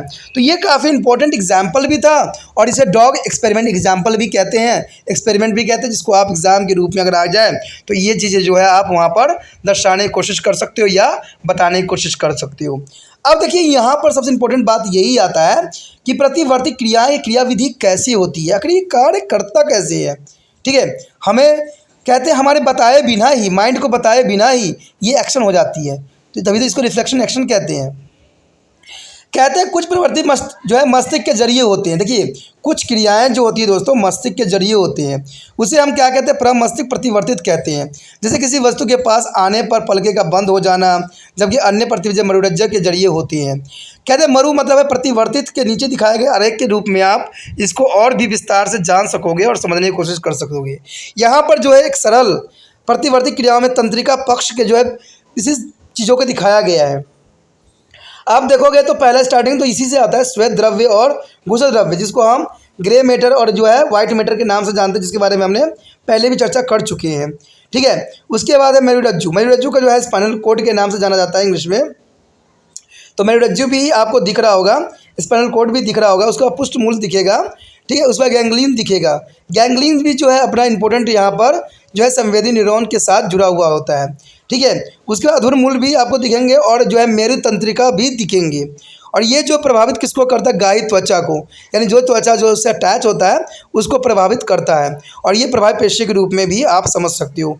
तो ये एक सरल प्रवर्तित क्रियाओं की तंत्रिका पक्ष को जो है यहाँ पर बहुत ही सरलता के साथ दिखाने की कोशिश किया गया है और आपको समझाने की कोशिश भी किया गया है। अब हमारा कहते हैं कि अगर इन 5 वसा भागे होते हैं, इनका क्या आखिर कार्य है। देखिए इन सब चीज़ों के लिए 5 जो है इंपॉर्टेंट यहाँ बात को जो है रिप्रेजेंट करने की कोशिश किया गया है। कहते हैं उद्दीपन। उद्दीपन कब होती है, जब चुभते हैं कोई चीज़ या हमें ताप से कोई आभास होती है, तो उसे उद्दीपन के नाम दिया गया है। कहते हैं संवेदी अंग में गाही मेरु तंत्रिका में पुष्ट जो मूल में स्थित अभिभाई है संवेदी होते हैं, और तंत्रिका रेशे जो अवेग के मेरु रज्जु तक लाते हैं एक प्रेरक होता है। यानी एक जो होता है बहुत संवेदी होता है। संवेदी का मतलब दोस्तों होता है सेंसिटिव। सेंसिटिव मीन्स कि कोई चीज़ को अगर आपको छूते ही, जैसे मान लो कोई आपको हल्का हाथों से टच कर रहा है तो आपका ऑटोमेटिक जो है बाल खड़े हो जाते हैं।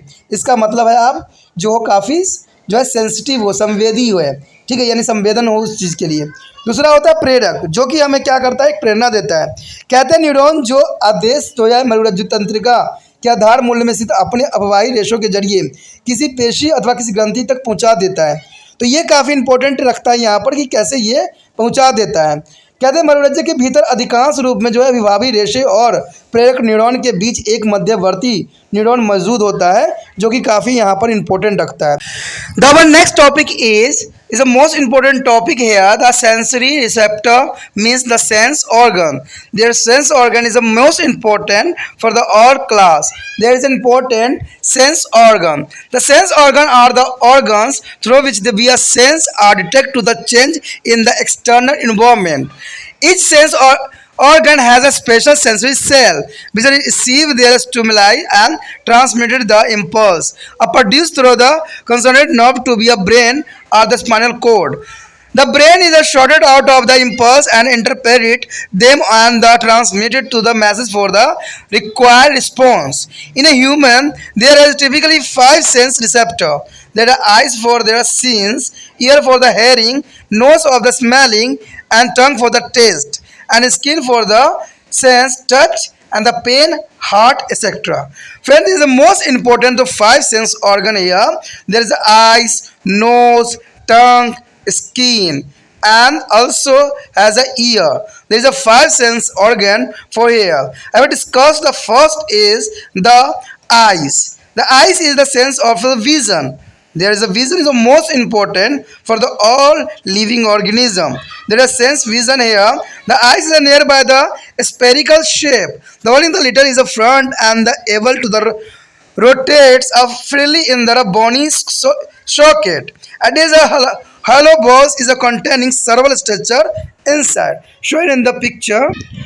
The hair is a ball of the eyes ball is made of the 3 layer. When the eyeballs is made of 3 layers: sclera, choroids, and retinas. is the three main important sclera, choroid, and their retina. The choroid is the outermost tough white layer. There is the sclera is the outermost tough white layer. In the front, it's a continue as there are transparent correa. There is a transparent of correa. The second is the choroids. Choroids, it is the middle layer. The choroids is the middle layer. It is a composed of connective tissue having a dense network of blood vessel. There is a network of blood vessel. You almost be see there your eyes. The network of blood vessels. Its the inner surface is a dark brown or black. There is a most important. There is it is a surface the dark browns and the black. There is a prevent of the reflection. There is a prevent of reflection which is the would be outer view of interfere with the clarity of the image. There is the most important, and here show the image of eyes. Here show the eyes structure is a very important structure for the exam view. So learn. Their eyes, upper side the eyes, muscle, sclera, choroids, retina, yellow spot, and blind spot also here. And the optical nerve. There is goes back to the nerve system on the eyes. And vitreous, humerus, and the silvery muscles, and the lens, cornea, and conjunctiva, pupils, and aqueous humerus, iris, and supplementary ligament, and eyes lid. There is a most important structure for here, and there is a very simple structure. To learn is very easy. So learn there and draw the diagram in your note copy. The retina is their innermost sensitive layer. It is a concept two kind of sensory cells. There are rod sensitive of dim light and cornice is the sensitive of bright light and the color. There is the most important for here. Rod is a sensitive to the dim light. The rod is a sensitive for the dim light and cones is they are sensitive for the bright light and color. It is the most important for retina. And the yellow spot is the lining at the visual axis is the place of best vision in the normal eyes. It is a contains of maximum number of senses and particularly there is a cones there are rest of the retina has a favor to cones and the more rods. And there is the next is a blind spot. The blind spot is the point where the nerve fiber mean axon from all the sensitive cell of the retina covers for the all the optic nerve which is the connected the eyes to the brain. There is the eyes to brain for the optical nerve. There are also no sensory cell at the blind spot and any image formed here not a perceive. And their next is their part of the eyes. Their part of the eyes is the most important here.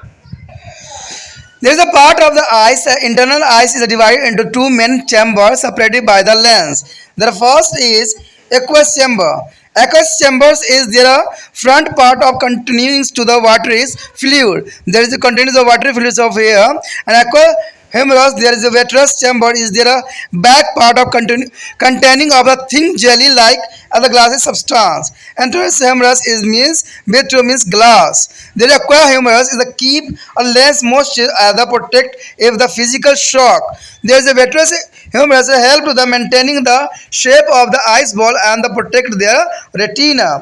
And second is their lens. The lens is a biconvex, is the shape and the semi-solid. It is a composed of the soft latetions and the tissue. It is held to the position of the supplementary ligament and which the attach it to be a muscular silvery body. There is attached for the silvery is a muscular body and the shape of the lens influenced by their amount of tension in the supplementary ligament. Supplementary ligament is the most important for here.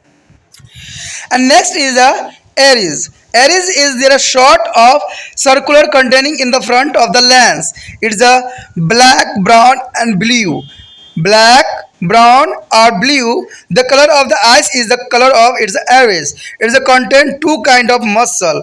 Circular muscle for the nervings of their pupil and the radiating muscle for the dilating aids. The size of the pupil adjusted the involuntaries to the control amount of the light enter for the eyes. There is enter of the eyes of the light. Can you think of the situation when the people get a narrows and then they become a wider? Where? How do we see? There is the first is the transmission of the light. So how do we see? There is a transmission of the light. Reflected light ray from to the object enter the eyes through the transparent structure of eyes. There is a transparent structure of eyes, conjunctiva and the cornea, aqueous humorous, lens and vitreous humorous. There is a present of transmission light and formation of the image. The curvature of the corneas is bent with the ray to the some extent and the lens bend them to the further from an image on the retina. And thirdly is the nature of image. The nature of image, the image is inverted and real. There is a formation of the image is important for the human eyes, inverted and real image formation of human eyes, and there are production of the nerve impulse and the transmission. This is most important. The light energy of the image produce a chemical change into the sensory cell, the hairs, rods and cones. This is a change produce a nerve impulse which will travel through their optic nerve and the reach their brain. There is a reach of brain. And next is a perception. The perception is there is important. There is a brain interpreted their image in many way. It is see the object vertically through their actually image formed to inverted. The actually image formed by is inverted. The next here is the accommodation. Accommodation means a focusing. The accommodation is a focusing. Focusing the image on the retina is called to the accommodation. The focusing the image retina is called to the accommodations. The changing the curvatures of the elastic lens bearing about their accommodations. And for distance vision. For distance vision, their lens is a more flattened, thinner, and this is a normal condition of the lens, which is a kept sketching by their supersensuous ligament. Here the suspensory ligament here, and the for near vision. There is the salivary muscle which are circular, contract and tend to reduce the circumference of the eyes ball there, and this release the tension on the suspensory ligament and the lens become a thinner and more rounded amount of its oven elasticity. It is the most nearby vision is the most important for here. And the your fact is a normal eyes are constantly accommodation with the walking, playing, just looking around. The next is a binocular vision. The binocular vision means in all the parameters is included the human and both eyes are placed forward. The each eyes views at the slightly different angle. The image from the two eyes are perceived to the overlapped inside the brain. The giving the impression of the depth of three-dimensional stereoscope vision. There is a three-dimensional stereoscopic vision. There is the most important. The most important is also this comes the topic three common defects of the eyes. There is the most important for the exam view three common defects of their eyes. The first is a near sightedness. Near sightedness means myopia. There is a myopia is the most important for here. The nearby objects are clear. Friend here, nearby objects are clear, seen, but not the distance once by those suffering from the myopia because the image object formed in the front of retina. There is a front of retina. There nearby the object are clear, but is the distance object are not clear. There is a reason why the image object formed the front of the retina. This can be corrected by using to the concave lens. They use a concave lens. A worm frame spectacles are their contact lens for the most important for the myopia patient. There is a diseases for the nearby sightless is the myopia, and second is a long sightedness. The long sightedness means is the hypermetropia. Means hypermetropia is the distance object are clear.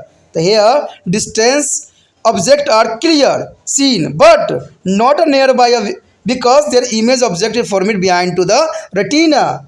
There is a nearby is not a seen because the image object formed behind to retina. This can be correctly by the concave lens. They are used by their defected person. A convex lens is a worm framed spectra and contact lens. There were three common defected eyes. There last is the third is a cataract. Cataract means opposites of their lens. There is the most important for here. The lens usually lost is a transparency at the turn opaque with the edge. Such a lens can be surgically removed and replaced by the intraocular lens. There is a cataractic is the optical lens for here. दोस्तों यहाँ पर जो है हम संवेदी ग्राही अंग के बारे में बात करने जा रहे हैं, यानी ज्ञानेंद्रियाँ, यानी जिसको हम सिंपली लैंग्वेज में कहा जाता है सेंस ऑर्गन, जिसको आप बचपन में भी पढ़े होंगे। सेंस ऑर्गन के बारे में तो आपको पता ही है कि कौन कौन से होते हैं। ठीक है, यहाँ पर जो है हम इसके विषय में विस्तार से जानेंगे और समझने की कोशिश करेंगे कि लेंस हमारे लिए इतना इम्पोर्टेंट क्यों है। ठीक है, और इसका जो है संवेदी अंग में क्या इंपॉर्टेंट रहेगा और कौन कौन सी बीमारी जो है हमारे आइज़ को इफेक्ट करता है। तो इस सारे विषय के बारे में हम चर्चा करेंगे। तो हम सबसे पहले तो हम देखना ये चाहेंगे कि ज्ञानेंद्रियाँ यानी सेंस ऑर्गन होती क्या है। कहते हैं संवेदी अंग वो अंग होते हैं जिसके जरिए हम बाहरी पर्यावरण में होने वाली परिवर्तन के बारे में जानकारी प्राप्त करते हैं या अनुभव करते हैं। प्रत्येक संवेदी अंग में जो है विशिष्ट संवेदी कोशिकाएं होती है जो उद्दीपन के ग्रहण करती है और इसमें उत्पन्न होने वाले अवयवों के जो है संबंधित तंत्रिका के जरिए मस्तिष्क अथवा मेरुरज्जु तक संक्षेपित कर देती है। कहते हैं मस्तिष्क अवयव की अलग अलग वर्गीकृत कर देता है और उनकी व्याख्या करता है और वांछित अनुक्रिया के लिए भी भेज दिया जाता है। कहते हैं मानव में प्रतिरूप में देखा जाए तो 5 ज्ञानेंद्रियाँ पाई जाती है। देखने के लिए जो हमारा होता है पहला ज्ञानेंद्रिय नेत्र के रूप में होती है। सुनने के लिए जो होती है कान की आवश्यकता होती है जो कि दूसरे पैदान पे आती है। और तीसरा जो है सूंघने के लिए जो है नाक का इस्तेमाल किया जाता है जो कि हमारा तीसरा पैदान पे आता है। और स्वाद के लिए जीवा का उपयोग किया जाता है जो कि चौथा पे आता है। और स्पष्ट के लिए आपको पता या पीड़ा या ताप को के लिए त्वचा का इस्तेमाल किया जाता है। तो ये 5 जो है ज्ञानेंद्रियाँ अत्यंत महत्वपूर्ण है। ठीक है, नेत्र, कान, नाक और जो है जीवा और जो है त्वचा। तो सबसे पहले तो हम डिस्कस करेंगे दृष्टि के बारे में, यानी आइस के क्षेत्र के बारे में, नेत्र के बारे में, दृष्टि संवेदन के बारे में। अब इसमें जो है बहुत इंपॉर्टेंट बात रहेगा दृष्टि अवयवन, लेकिन आपको पता ही है कि नेत्र दृष्टि संवेदन करने से पहले एक बात जो मैं हमेशा कहने की कोशिश करता हूँ और आपको जो है प्रोत्साहित करने की कोशिश भी करता हूँ कि दोस्तों त्रिपाण स्टडी सेंटर को आगे बढ़ाने के लिए आपको भी सहयोग की आवश्यकता है, क्योंकि मैं अकेला कुछ नहीं कर सकता। अगर आप ये वीडियो देख रहे हो, समझ रहे हो, तो ये वीडियो को जो है अपने जो है चाहे आप ग्रुप पे लगा दो, ठीक है, चाहे आप कहीं भी लगाओ, चाहे अपने व्हाट्सअप स्टेटस पे लगा दो, ठीक है, हो सकता है तो आपका ग्रुप भी अगर बना है तो उस पर भी लगा दो, क्योंकि मैं चाहता हूँ कि ये वीडियो उन बच्चों तक भी पहुँचे जिनको ये ज़रूरी है। ठीक है, ये बहुत ही आसान लैंग्वेज में है, बहुत साधारण लैंग्वेज में है, कोई इतना भयंकर लैंग्वेज नहीं है जिसको आपको समझना आपके लिए कठिन होगा। आप जैसे पढ़ते हो वैसे ही लैंग्वेज है, बहुत सरल, बहुत ही सीधा लैंग्वेज है। तो उन बच्चों को भी शायद समझ में आ जाए जो शायद समझ नहीं सके अभी तक। तो ये जो है 10वीं क्लास के बच्चों के लिए भी काफ़ी इंपॉर्टेंट रखता है, क्योंकि जो नेत्र वाले चैप्टर हैं वो उनके भी लिए भी है। तो ये जो है आप अपने व्हाट्सअप स्टेटस पे लगा दीजिए, अपने ग्रुप पे लगा दीजिए। लेकिन दोस्तों ये सोचने वाली बात नहीं, समझने वाली बात नहीं है। यहाँ पर आपको दूसरे बच्चों का हेल्प करना है, तो हेल्प तो ऐसे भी किया जा सकता है। तो इसमें सोचने वाली बात क्या, अगर गलत काम करोगे तो आपके माता पिता भी आप पे गुस्सा करेंगे, लेकिन ये गलत काम नहीं है। ठीक है, ये दूसरे बच्चों का हेल्प करने का एक साधन है। देखिए, आप मान लीजिए कि हेल्प करने का क्या फ़ायदा होता है। मान लीजिए अगर आपने उस बच्चों को हेल्प किया है, उस तक ये वीडियो पहुंचा है, तो आपको भी वो कोई ना कोई रूप में हेल्प ज़रूर करेगा, क्योंकि कहते हैं ना जो दूसरे के लिए हेल्प करते हैं उसके भी हेल्प करता है। अगर उसको वो व्यक्ति हेल्प नहीं करता तो परमात्मा तो ज़रूर हेल्प करता है। तो इसलिए मैं यही कहता हूँ कि आप चैन बनिए और ये जो है व्हाट्सअप स्टेटस पे लगाइए, ग्रुप पे लगाइए, लेकिन लिंक को ज़रूर लगाइए। इस बात को इग्नोर नहीं कीजिए, क्योंकि इग्नोर करना त्रिपाण स्टडी सेंटर कभी किसी बच्चों को नहीं सिखाता है। ठीक है, इसलिए कहता भी है कि लिटिल नॉलेज बहुत खतरनाक रहती है। तो उसी प्रकार जो है इसको लिटिल नॉलेज के रूप में ना कन्वर्ट कीजिए, इसको व्हाट्सअप स्टेटस पे लगाइए, जिससे दूसरे बच्चों को भी ये वीडियो प्राप्त हो और इससे इस वीडियो से वो भी लाभान्वित हो, क्योंकि ये जो है साधारण लैंग्वेज में बनाई जा रही है, जिसको समझना आपके लिए कठिन नहीं होगा और आप आसानी से इसको समझ लोगे और ये टॉपिक भी आपको क्लियरिटी के साथ आगे बढ़ जाएगा। चलिए, ये तो बात ज़रूरी थी जिसको आपको बताना मेरे लिए ज़रूरी था, क्योंकि देखिए कहते हैं ना कि हम तो बोल देते हैं, हम तो कह देते हैं, लेकिन जिसके अंदर सच्चाई की भावना होगी, जिसके अंदर किसी का हेल्प करने की भावना होगा, वो ज़रूर व्हाट्सएप स्टेटस पे लगाएगा या ग्रुप में शेयर करेगा। और जिसकी भावना नहीं होगी, मैं देखता हूँ बच्चे क्या करते हैं, देख लेते हैं वीडियो और लीव कर जाते हैं, ना तो वो लाइक करने की कोशिश करते हैं, ना ही वो क्या करते हैं ग्रुप में लगाते हैं। दोस्तों ये ऐसे करने से कुछ भी आगे नहीं बढ़ेगा, क्योंकि आपको पता है कि त्रिपाण स्टडी सेंटर जो है आपके लिए केमिस्ट्री और फिजिक्स भी लाने जा रहा है। तो ये तब होगा जब आप मुझे प्रोत्साहित करोगे, और मुझे लगेगा कि आप लोग प्रोत्साहित नहीं कर रहे हो तो मैं बनाना ही नहीं। मुझे पता है कि मैं बनाऊँ चाहे ना बनाऊँ, आप लोगों को कोई फ़र्क नहीं पड़ेगा, क्योंकि आपके पास बहुत से वीडियो उपलब्ध हैं। यूट्यूब पे बहुत से वीडियो बनाते हैं, बहुत सारे हैं, बड़े बड़े इंस्टीट्यूट के भी हैं। लेकिन एक बात याद रखना कि जो महात्मा गांधी कर गए वो कोई दूसरा व्यक्ति नहीं कर सकता। क्या पता उस जो केमिस्ट्री या फिजिक्स के आएंगे वीडियो वो आपके लिए काफ़ी फ़ायदेमंद हो और आपको जल्दी समझ में आ जाए, और क्या पता वो वीडियो ना मिलने की वजह से आपका एग्ज़ाम भी बेकार हो जाए। तो इसलिए कहते हैं कि सोचने वाली बात नहीं है, समझने वाली बात नहीं है। हर एक व्यक्ति का अपना एक महत्वपूर्ण रोल होता है, हर एक व्यक्ति का अपना एक समझाने का ढंग होता है, तभी तो कहते हैं हर एक व्यक्ति का अपना एक महत्वपूर्ण स्थान होता है। तो सोचने वाली बात नहीं है। अभी व्हाट्सएप स्टेटस पे ग्रुप पे जो है इस लिंक को कॉपी करके लगा दीजिए, शेयर कीजिए, सब्सक्राइब तो कर ही लीजिए, क्योंकि सब्सक्राइब नहीं कीजिएगा तो केमिस्ट्री और बायो को जो आगे मैं दूंगा चैप्टर वो आपको प्राप्त नहीं हो पाएगा। तो सोचना नहीं है, करना है। अब जो है हम नेत्र के विषय में हम पढ़ेंगे। नेत्र है क्या? देखिए, नेत्र प्रकृति में करीब करीब गोलाकार होते हैं, अगर आपने देखा हो, ठीक है, वो तो देखते ही रहते हो। सामने की तरफ जरा सा उभरा हुआ होता है और स्टील कटोरे के भीतर मुक्त रूप से जो है घूम रही होती है, यानी एक जो होता है आइस बॉल के रूप में घूम रहा होता है। नेत्र एक खोखली गेंद की तरह होती है जिसके भीतर अनेक संरचनाएं पाई जाती है। ठीक है, चित्र में भी हम समझने की कोशिश करेंगे। नेत्र गोलक की भित्ति में 3 परत होती है जिसको हम जो है क्या कहते हैं, स्क्लेरा कहते हैं, यानी श्वेत पटल। उसके बाद कोराइट्स होती है जिसको हम रक्त पटल कहते हैं, और एक जो है दृष्टि पटल जिसको हम रेटिना के नाम से जानते हैं।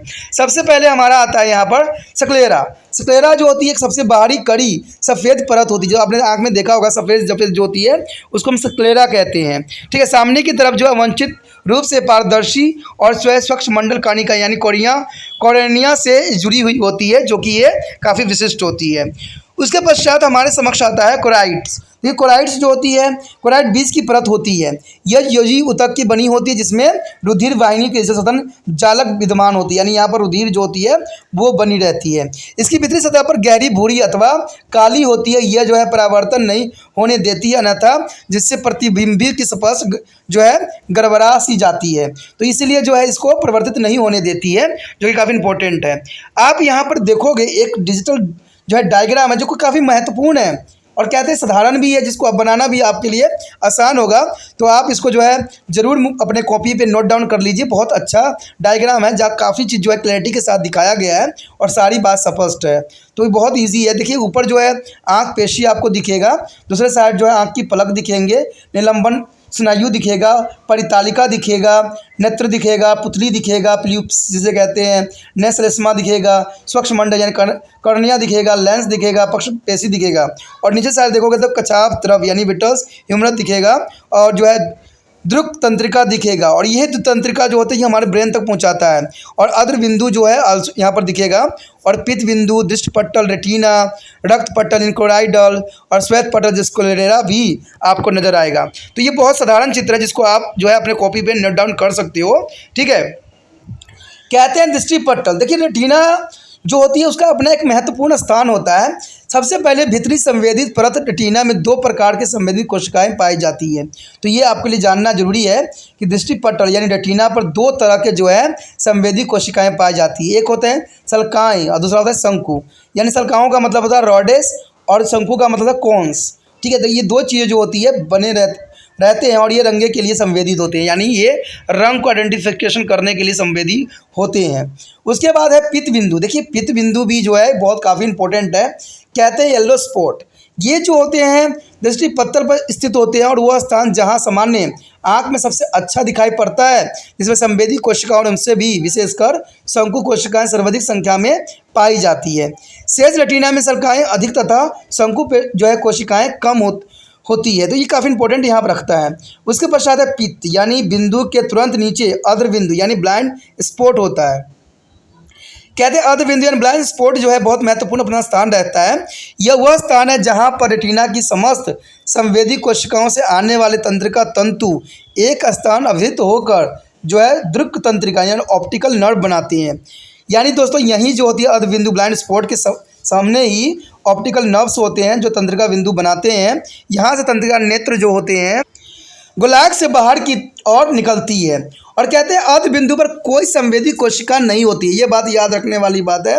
और पीएमटी क्वेश्चन भी होती है कि जो अग्र बिंदु होती है दोस्तों ब्लाइंड स्पॉट होती है उसमें कोई भी संवेदी कोशिका नहीं होती है, इसलिए इस बिंदु को पर जो है दिखाई नहीं पड़ता है, और इसलिए इस बिंदु पर दिखाई नहीं पड़ता है। कहते हैं नेत्र के भाग कौन कौन से होते हैं। देखिए आंतरिक रूप से नेत्र के प्रमुख कक्ष में बांटा गया है और ये दोनों कक्ष जो है लेंस के जरिए एक दूसरे से अलग बनते हैं। सबसे पहले तो हमारा तरल कक्ष यानी एक्वेस चैम्बर। एक्वेस चैम्बर क्या होती है? देखिए, पहला भाग होता है जिसके भीतर एक जलीय तरल नेत्र छेद यानी जो है एवेलक्स हेमस एक्वा ह्यूमरस भरा हुआ होता है तथा एक पिछला भाग जिसके जिसके जो है भीतरी गाढ़ी जैसी जैसी जो है कक्षाभ पदार्थ यानी कक्षाभ ह्यूमरस वेट्रस ह्यूमरस विट्रो कांच भरा हुआ होता है। कहते हैं बहुत ह्यूमरस लेंस के नम बनाए रखता है यानी ये लेंस को जो है गीला करा रखता है। अब आंख देखोगे तो ये गीला रहता है सदैव, अगर आपने ना ध्यान दिया हो तो ध्यान भी देना। उसे शरीर झटके से बचाता है, इसको शरीर के झटके जो पड़ते हैं ना इससे जो है ये लिक्विड बचाता है। कछाव जो होती है पदार्थ यानी कछाव जो होती है पदार्थों नेत्र गोलिका और आकृति को बनाए रखता है और रेटिना के जो है दृष्टिपटल का सुरक्षा भी प्रदान करता है, जो कि काफ़ी इंपॉर्टेंट यहाँ बात रखता है। उसके पश्चात है लेंस। देखिए लेंस भी अपना जो है बहुत ही महत्वपूर्ण यहाँ पर योगदान देता है। कहते हैं आकृति में विभेदित और अर्धठोस होता है और ये मुलायम जो है जिलेटिनी ऊतक का ही बना होता है। यानी देखिए दोस्तों किसका बना होता है? जिलेटिनी ऊतक का बना होता है हमारा लेंस। याद रखने वाली बात है, ये जेलिटिनी नामक ऊतक का बना होता है। ये निलंबन स्नायु से अपनी स्थिति में बना रहता है यानी इसमें निलंबित स्नायु जो भरा रहता है उसी की वजह से जो है अपनी जगह पर स्थित रहता है। लेंस को पेशीय पक्षाभ का काय से जोड़े रखता है और लेंस की आकृति पर निलंबन स्नायु की खिंचाव पर भी प्रभाव डालता है, तो ये काफ़ी इंपॉर्टेंट है। उसके बाद है परिताड़िका। देखिए परिताड़िका एरिस जो होती है बहुत इंपॉर्टेंट है, इसको एरिस के नाम से भी जाना जाता है। कहते हैं लेंस के सामने एक प्रकार का पर्दा होता है यानी लेंस के सामने दोस्तों ये जो होती है एक तरह का पर्दा होता है, ठीक है। जैसे ये काला भूरा अथवा नीला भी हो सकता है, ये काला भी होता है, भूरा भी होता है, नीला भी हो सकता है। नेत्र का रंग जो है आइस रीस के रंग के कारण ही होता है। इसमें दो प्रकार की पेशियां होती है, एक वेतुल पेशियां पुतली की संग्रह बनाने के लिए और अरीस पेशी पुतली को फैलाने के लिए होती है। कहते हैं पुतली का आकार अनैच्छिक रूप से जो है कम ज़्यादा करने के लिए नेत्र में प्रवेश करने वाले प्रकाश की मात्रा को नियंत्रण करता है। आपको पता है ना, मैंने पहले ही बताया था अगर तेज़ प्रकाश आपकी आंखों में पड़ेगा तो आपका आइस लीड जो है छोटा हो जाएगा, ठीक है। क्या आप सोच सकते हैं कि पुतली कब चौड़ी होती है और कब सिकड़िए हो जाती है? तो ये काफ़ी इंपॉर्टेंट बात यहाँ पर रखता है। अब देखते हैं कि हम किस प्रकार देखते हैं। देखिए हम कैसे देखते हैं, ये भी बहुत बड़ा प्रश्न है कि हमारा देखने के लिए क्या प्रोसीजर है। तो कहते हैं प्रकाश संक्षेपण। देखिए वस्तु को परिवर्तित प्रकाश किरणें यानी पारदर्शी संरचनाओं में से होकर आंखों में प्रवेश करती है यानी नेत्र जो है संरचना यानी कंजक्टिवा यानी सूक्ष्म कणिका नेत्रोद लेंस और कसाव तरल से होकर गुजरती है। उसके बाद है प्रतिबिंब का बनना। देखिए कर्णी की वक्ता से किरणें खुद हद तक जो है मुड़ जाती है और लेंस उन्हें और ज़्यादा मोड़ देती है जिससे एक प्रतिबिंब रेटिना के ऊपर बन जाता है, जो कि काफ़ी इंपॉर्टेंट यहाँ रखता है। उसके बाद है प्रतिबिंब का स्वरूप। देखिए प्रतिबिंब का स्वरूप कैसा बनेगा? प्रतिबिंब उल्टा और वास्तविक बनता है। ये काफ़ी इंपॉर्टेंट बात है कि हमारा जो है अगर हमारे आंखों में बनता है तो प्रतिबिंब जो है उल्टा और वास्तविक ही बनता है। हम अगर देखते हैं किसी व्यक्ति को तो हमें उल्टा ही वो नज़र आता है, यानी ये प्रतिबिंब जो है उल्टा एवं वास्तविक बनता है, जो कि काफ़ी इंपॉर्टेंट है।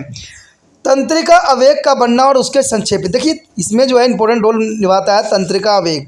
कहते हैं प्रतिबिंब की प्रकाश ऊर्जा जो है संवेदी कोशिकाओं यानी शल्काओं और शंकुओं में जो है रासायनिक जो है परिवर्तन पैदा करती है और इस परिवर्तन से तंत्रिका आवेग बनते हैं जो कि दूरिक तंत्रिकाओं से चलते जाते हुए मस्तिष्क में पहुंच जाते हैं, जो कि काफ़ी इंपॉर्टेंट यहाँ रखता है। उसके बाद है समंजन यानी फोकसिंग जो होती है काफ़ी इंपॉर्टेंट रखता है। देखिए रेटिना पर प्रतिबिंब को फोकस किए जाने के लिए समंजन यानी अकोमोडेशन कहते हैं, यानी इसका काम जो है अकोमोडेशन का होता है, जो फोकस करने का अर्थ जो है इलास्टिक लेंस की वक्रता को परिवर्तन लाता है।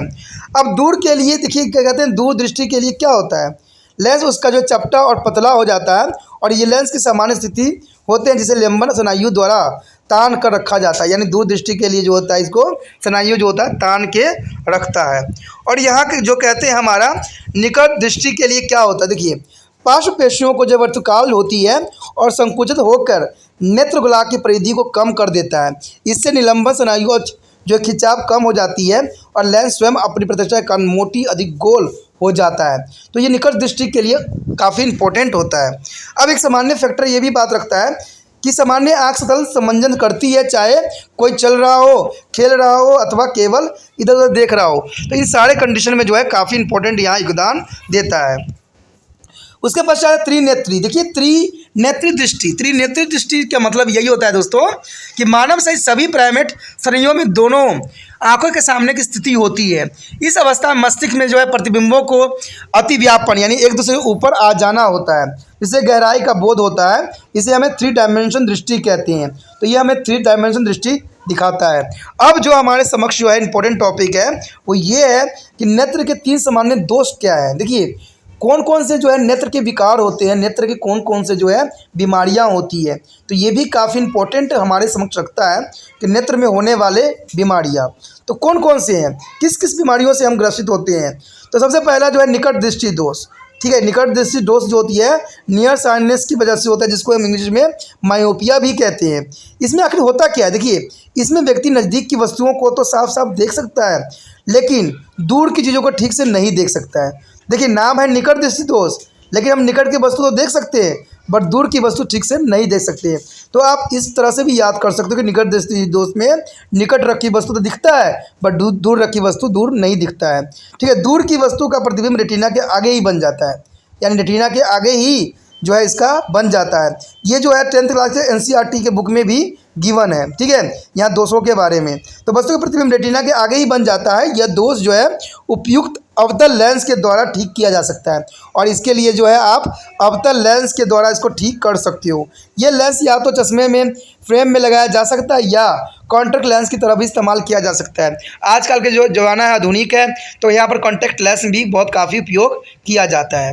उसके पश्चात हमारे समक्ष है दूरदृष्टि दोष, यानी दूरदृष्टि दोष यानी लॉन्ग डिस्टेंस ब्लाइंडनेस यानी हाइपरमेट्रोफेसिस। दोस्तों इससे तो नाम से भी आपको समझ में आ गया होगा कि ऐसे व्यक्ति की जो कि दूर की वस्तु को तो साफ देख सकते हैं, यानी दूर की वस्तु को तो आप साफ देख सकते हो, लेकिन नज़दीक की वस्तु को आप नहीं देख सकते। नज़दीक की वस्तु देखने के लिए आपको आंखों में तकलीफ होती है। इस दोष में निकट की वस्तुओं का प्रतिबिंब जो है रेटिना के पीछे बन जाता है। देखिए ये बात निकट दृष्टि दोष में क्या था, आगे बन जा रहा था, लेकिन इसमें जो है पीछे बन जाता है, रेटिना के पीछे बन जाता है, जिसके वजह से हम क्या होता है नज़दीक रखी वस्तु हमें दिखाई नहीं देता है, लेकिन दूर रखी वस्तु हमें दिख जाता है। ठीक है, इसके लिए जो है आपको समाधान के लिए उत्तल लेंस का इस्तेमाल करना पड़ेगा। उत्तल लेंस जो होता है जो पीछे प्रतिबिंब बन रहा होता है उसको रेटिना पर बनाता है, जिससे आप साफ साफ और सुचारू रूप से देख पाओगे। साथ में कहते हैं तीसरा जो हमारा दृष्टि दोष है वो है मोतियाबिंद यानी कैटरैक्ट्स। कैटरैक्ट्स जो होती है दोस्तों मोतियाबिंद को कहते हैं, और आपको पता है कि लोग जो है मोतियाबिंद से काफ़ी परेशान रहते हैं और ग्रसित रहते हैं। वो दशा है जिसमें लेंस सफ़ेद अपारदर्शी रहता है, यानी इसमें जो है लेंस जो है सफ़ेद अपारदर्शी रहता है, सफ़ेद अपारदर्शी। ठीक है, याद रखने वाला बात है कि लेंस जो है सफ़ेद हो जाती है। ये क्या क्यों होता है, ये सामान्य उम्र के साथ ढलता रहता है, यानी उम्र के साथ जो है ऐसा होता है। इस प्रकार के लेंस को शल्य क्रिया द्वारा निकाल दिया जाता है, यानी इसको ऑपरेशन करके हम क्या करते हैं लेंस को निकाल देते हैं, या तो उसकी जगह पर एक अंतनेत्रीय लेंस लगा दिया जाता है।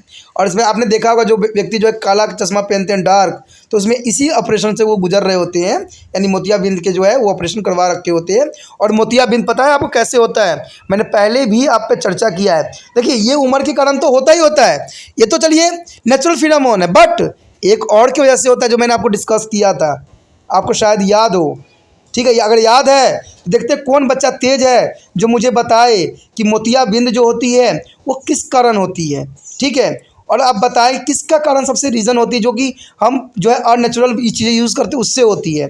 मैं आपको बता दूं कि ये चीज़ें जो होती है मोतियाबिंद का होने का चांसेस जो होती है अधिक गर्मियों में लोग परेशान होते हैं और कुछ ऐसी चीज़ों को चलाते हैं जिसकी वजह से उनको जो है उस चीज़ का इफेक्ट जो है उनके आँखों पर भी पड़ता है।